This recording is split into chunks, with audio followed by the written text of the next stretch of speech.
Good to see you on this Wednesday. You know, this man dies and he's waiting at the gates of heaven. And just ahead of him is this guy who is dressed in sunglasses and a loud shirt and a leather jacket and jeans and boots. St. Peter asks him, says, "Who are you?" And the guy says, "My name is Daniel Brown. I'm a retired American Airlines pilot. And I'm from Dallas." And he smiles and tells the pilot, "Okay, no problem. Here, take this silken robe and this golden staff and enter into heaven." Well, the next guy in line there is a minister. He's a pastor of a church. He says, "I'm Max Smith. I'm pastor of the West Central Church. And I've been there for the past 43 years.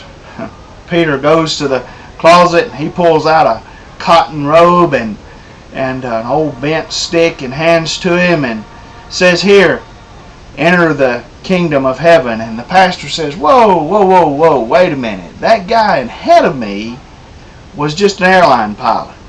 That guy ahead of me, look how he was just so filthily dressed and wasn't sharp looking as I am, and you gave him a silken robe and led him into heaven." St. Peter said, "Yeah, that's right. For 43 years you preached, and for 43 years people went to sleep on your sermon on Sunday morning. This guy was a pilot for an airline. Every time he flew, people prayed."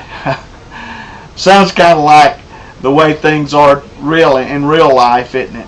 We only pray whenever there's something that's major comes along. We only pray whenever we're in the middle of a potential crisis. You know what, friends? We need to step up our praying.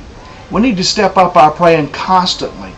You know what? It would behoove us, it would be smart of us, it would be wise of us if we would pray more often. I often think about that passage that Paul tells us, and he says, "Pray without ceasing." Every decision we make, everything that we do, should be held in high honor and carried before God in prayer.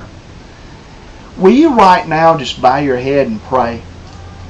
Whatever the situation may be in your life, and you know what, if you say there's nothing in my life that I know I need to pray about right now, well, I want to share with you. I need your prayers. Pray for me right now. I'll tell you, if we begin to pray more and seek God more, I believe that we will see God do a great and mighty thing. We're in the midst of some terrible times financially in this country and in this world. Morally, we're sinking. Friends, we need to go to the Lord in prayer. We need to ask God to be in control of everything. I pray that you have a great day. I pray that God richly blesses you this day. I look forward to seeing some of you tonight at our Wow Worship service. I know God's going to be there. I look forward to worshiping Him on Wednesday. May you have a rich and blessed day.